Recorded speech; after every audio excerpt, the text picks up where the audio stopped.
Hello, Algebra 1 students.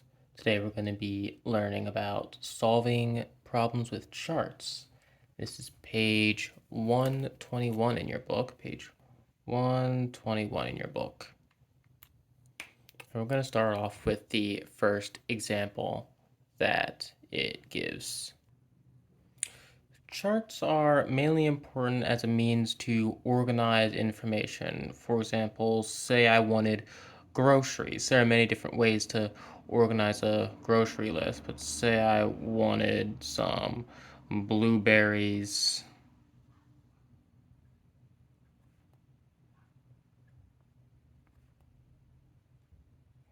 some apples,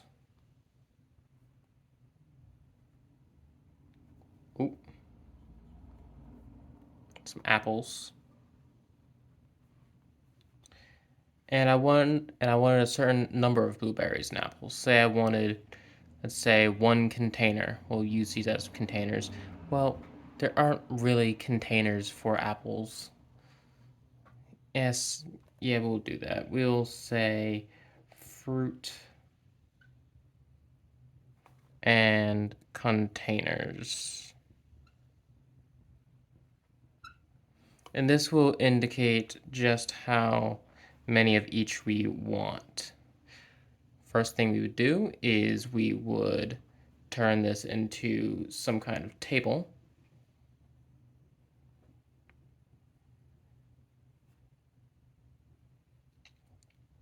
And we'd say, hey, we want 5 containers of blueberries. We want, say, I don't know, 10 containers of apples.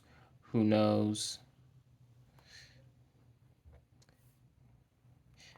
Let's see, what's another fruit? Bananas.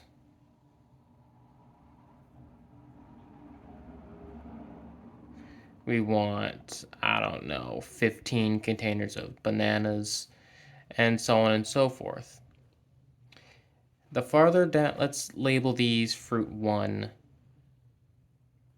fruit 2, fruit 3, and so on. This relationship is clear. We're simply going up by 5 every time. Suppose we wanted to see what fruit. We'll say kiwi, but we'll say kiwi is fruit, I don't know, 5. Well, we can look at the relationship. How many containers of kiwis will we want? It would be, oh, look, this is just 5 times this is 5 times this is 5 times this. We presume that the relationship is the same, and so we'd want 25 containers of, I said, kiwis. And that relationship is just easier to see because we made a chart. We don't always have to make a chart, but in this chapter we're making charts. So suppose we have this scenario. This scenario is on page 121 of your book. We have a roll of carpet and it has a width of 9 feet. Your book says it's 9 feet wide. I just translated it to it has a width of 9 feet. And its length is 20 feet longer than another carpet whose width is 12 feet. That's 12 feet wide. There are 2 ways to represent this scenario. The first way, solution 1, which is in blue, solution 1, which is in blue, is to say we make a chart with with the first carpet and the second carpet, the first roll and the second roll, and with our information that we know or that we're trying to find, which is width and length. The first roll we know has a width of 9 feet, and the second roll we know has a width of 12 feet. For this second column, we just need to be consistent. This says that, oh hey, this first roll, it has length L. We don't know what L is. It's just length L. We know what L is relative to the second roll. If the first carpet has a length that is 20 feet longer than the second roll, then the second roll's length is 20 feet less than the first roll. Hopefully that makes sense. And scenario 2, or solution 2, is just saying, hey, we're going to set the second roll's length to L and make the same relationship, i.e., whatever length this second roll has, the first roll's length is 20 feet more than that. Something that your book does that mildly annoys me is it doesn't put units here. This should be 9 feet, this should be 12 feet, because otherwise, like, 9 what? We know from the context, but how do we know we're not dealing in centimeters or whatever?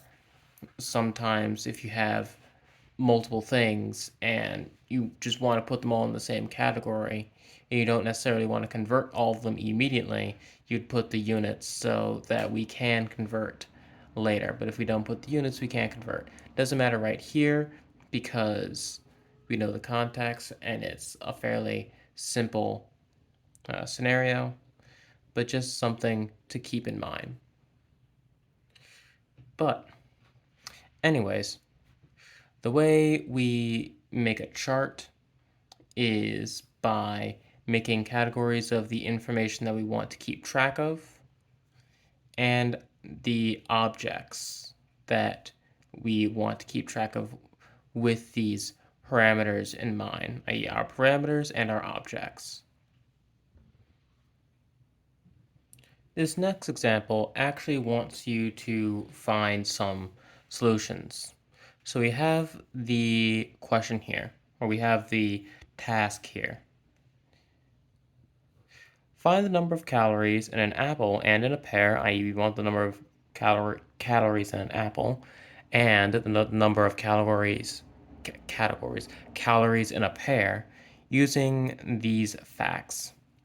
A pear contains 30 more calories than an apple, and 10 apples have as many calories as 7 pears. I'm going to do this in 2 ways. First way is I'm going to use a system of equations.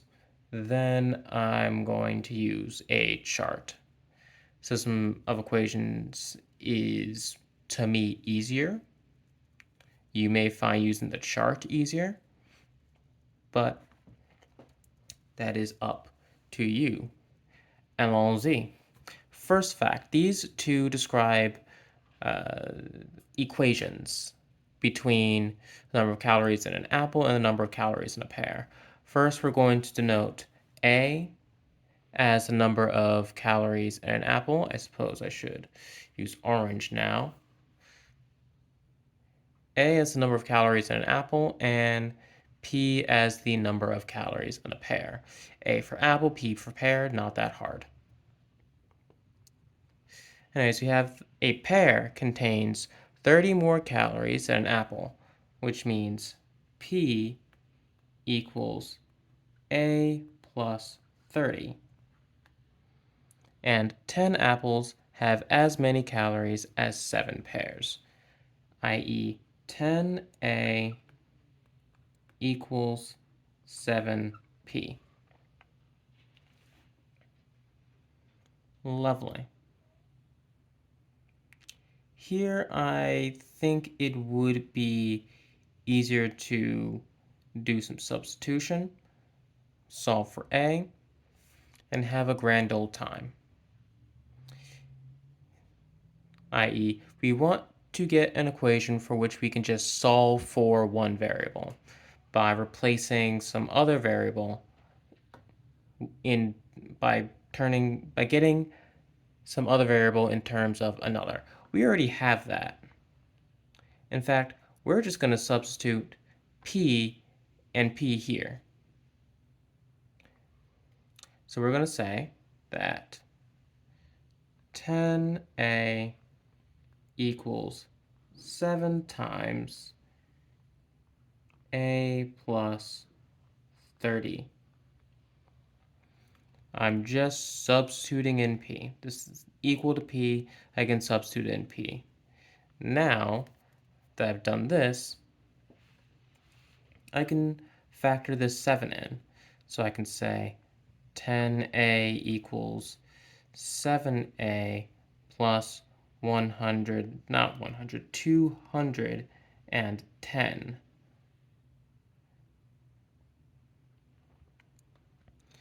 Now I simply solve for a. I subtract 7a from both sides to get 3a equals 210. Divide 3 by both sides. Divide both sides by 3. So I get a equals 70. Now that I know that a equals 70, it's obvious that p equals 70, which is a, plus 30, and so p equals 100. And our final answer would be that a equals 70, p equals 100 calories. Now to do it as a chart. This is the chart that your book has in it. It says, hey, we want our objects and our categories, or our, what's the word I'm looking for? Word I'm looking for is parameters. We want our objects and our parameters.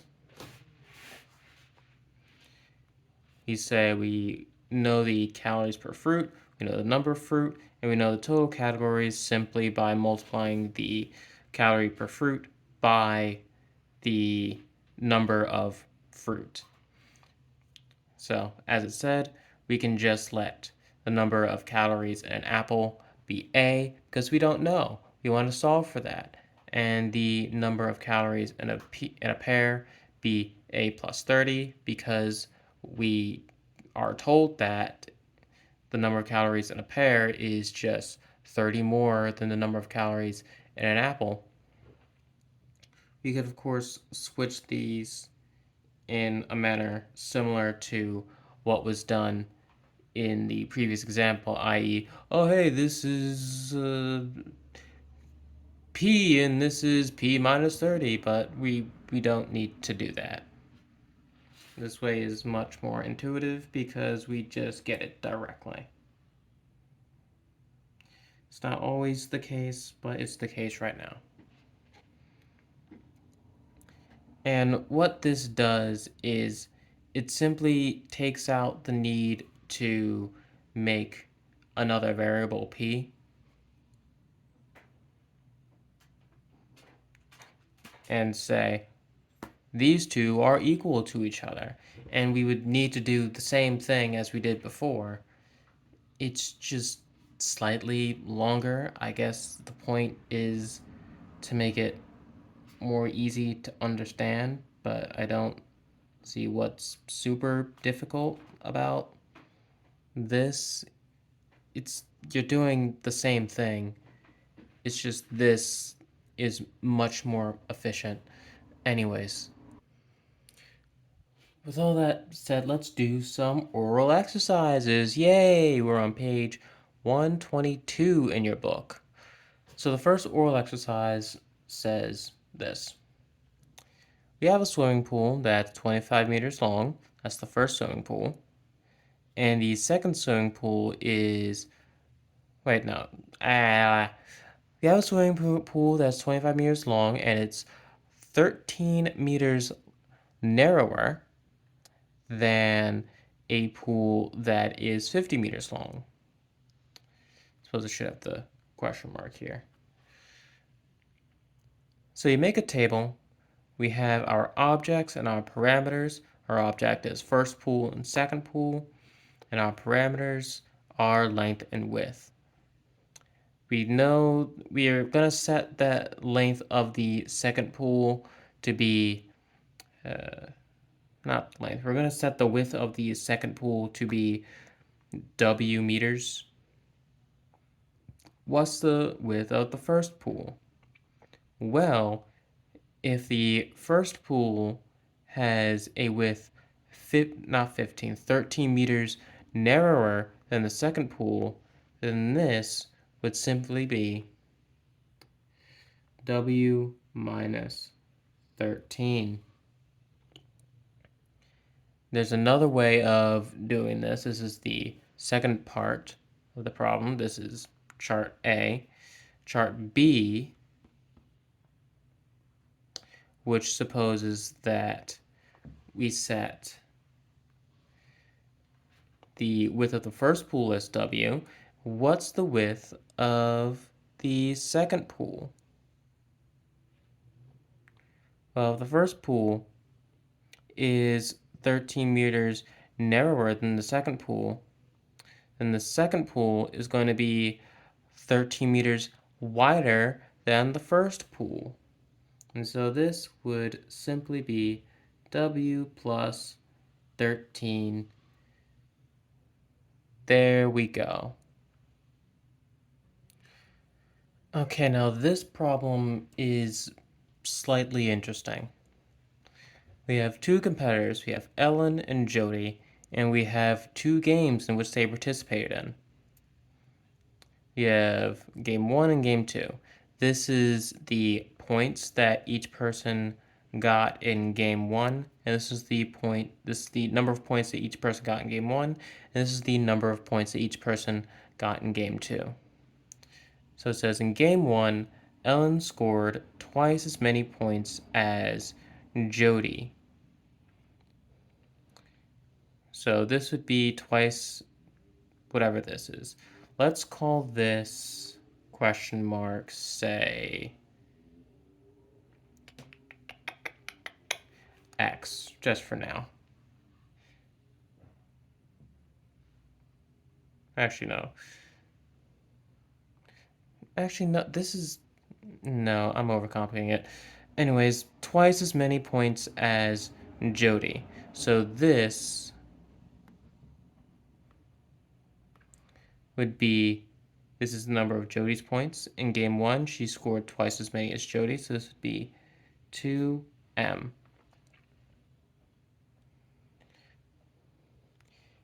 In game 2, yes, in game 1, Ellen scored twice as many points as Jody. In game 2, Jody scored 12 more points than she did in game 1, with the she here being Jody. And so this question mark would be M plus 12.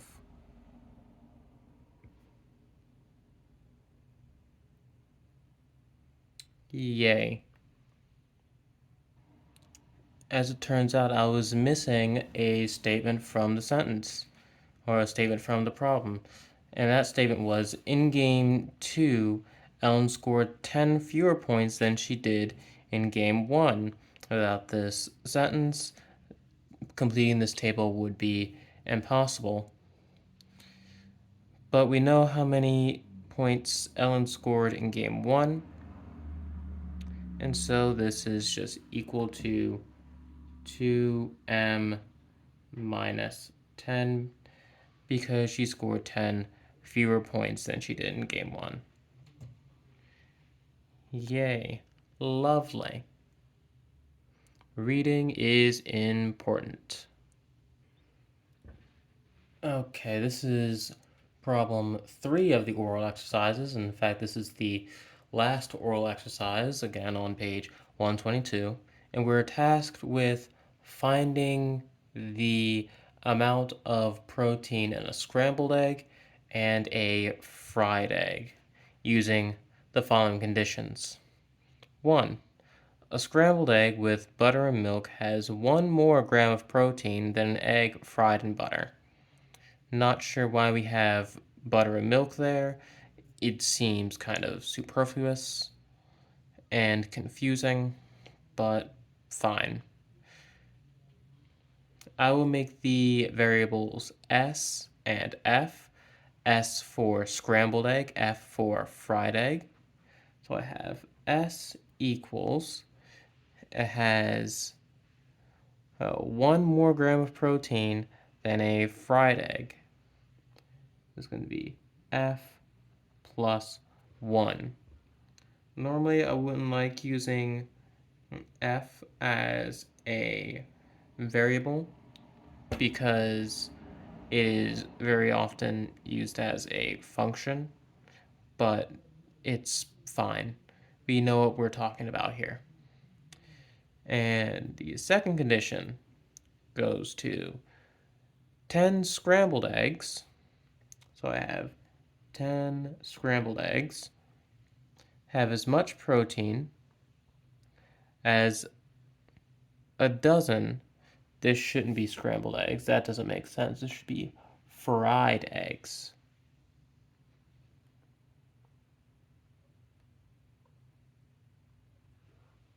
A dozen fried eggs. When were you guys going to tell me that that was wrong? Anyways, this would be a dozen. There's 12 are in a dozen fried eggs. Now there are two ways to do this. I'm going to do just direct substitution because it's right here. I could just blop it in. So this would get me 10. I'm going to solve for f first. 10 multiplied by f plus 1.